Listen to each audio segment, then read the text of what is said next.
So தற்சார்பு வாழ்க்கையை நோக்கி இன்றைக்கி எல்லாருமே போயிட்டுருக்காங்க இல்லையா? இப்போது அதுதான் வந்து சிறந்த ஒரு வழின்னு பலருக்கும் தெரியுதுங்க. ஒரு செல்ஃப் சஃபிஷியண்ட்டான ஒரு இண்டிபெண்டன்ட் லைஃப். ஸோ இஸ்லாம் வந்து இதனோடு ஒரு நெருக்கமான தொடர்புடையது என்று சொல்லலாம். இஸ்லாம் வந்து மனிதனை வந்து மற்றவர்களிடம் அடிமையாக இருக்காமல் அல்லாஹ்வை நம்பி உழைத்து வாழ கற்றுக் கொடுக்கக்கூடிய ஒரு சிறந்த மார்க்கம். ஸோ நபி ஸல்லல்லாஹு அலைஹி வஸல்லம் சொல்லுவாங்க, ஒருத்தவங்க தன் கையால் உழைத்து சாப்பிடுவதை விட சிறந்த உணவு கிடையாது என்று சொல்லுவாங்க. ஹதீஸ்களில் நம்ம பார்க்கலாம். ஸோ இதனுடைய பொருள் என்னென்னா, பிச்சை கேட்காமல் தன்னுடைய உழைப்பால் தன்னம்பிக்கையுடன் வாழ வேண்டும் என்று நினைப்பது. அல்லாஹ்வின் மீது தவக்குல் வச்சு அவன் என்ன செய்யணும்? அவன் வந்து தன்னுடைய வாழ்க்கையை வந்து வாழ வேண்டும். ஸோ தற்சார்பு என்று சொன்னால் நபிமார்கள் பலரும் தற்சார்பு வாழ்க்கை தாங்க வாழ்ந்தாங்க. நபிகளார் வந்து வணிகம் செஞ்சாங்க. தாவூது நபி வந்து இரும்பு வேலை செய்தார்கள். வெறும் மூசா நபி வந்து ஆடு மேய்ப்பாளராக வேலை செஞ்சாங்க. ஸோ அவங்க சமூகத்தின் மீது சுமையாக இல்லாமல் உழைத்து வாழ்ந்தாங்க.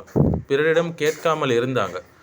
ஒருவன் வந்து ஒரு கயிறு எடுத்துக்கொண்டு மரக்கட்டைகளை சேகரித்து விற்று சாப்பிடுவது வந்து மனிதர்களிடம் கேட்பதை விட சிறந்தது என்று நபிகள் சொன்னாங்க இல்லைங்களா?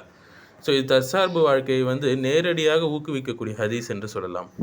மேலும் ஒரு பொருளாதார சுதந்திரம் அதை இஸ்லாம் சொல்லுது. எப்படின்னா, கடனுக்கு நீங்கள் அடிமை ஆகக்கூடாது, வீணான செலவு செய்யக்கூடாது, ஹலாலான உழைப்பு தான் செய்ய வேண்டும் என்று. இதனால் மனிதன் வந்து தன்னம்பிக்கையோடும் ஒரு சுதந்திரமும் பெறுவான். தற்சார்பு வாழ்க்கையோட பெனிஃபிட்ஸ் என்னன்னு பார்த்தீங்கன்னா, அது ஒரு கண்ணியத்தை தரும், மரியாதையை தரும், மனசில் ஒரு அமைதியை தரும், சமூகம் வலுவாகும், மற்றவர்களுக்கும் உதவ முடியும். ஸோ இவ்வளோ பெனிஃபிட்ஸ் இருக்குங்க. ஸோ இஸ்லாம் சொல்லக்கூடிய முக்கியமான ஒரு உண்மை என்னென்னா, மனிதன் உழைப்பில் தற்சார்பு, ஆனால் உள்ளத்தில் அல்லாஹ்வை மட்டுமே நம்பணும். அதாவது கையில் உழைப்பு இருக்கணும், உள்ளத்தில் தௌஹீத் இருக்கணும், தவக்குல் இருக்கணும் அல்லாஹ்வின் மீது. இஸ்லாம் ஒரு தற்சார்பு சமூகத்தை உருவாக்குங்கன்னு சொல்லக்கூடிய ஒரு மார்க்கம் என்று சொல்லலாம். பிச்சையோ, சோம்பேறித்தனமோ, அடிமை மனப்பான்மையோ எல்லாவற்றையும் வந்து இது வந்து இஸ்லாம் வந்து எதிர்க்குது என்று சொல்லலாம்.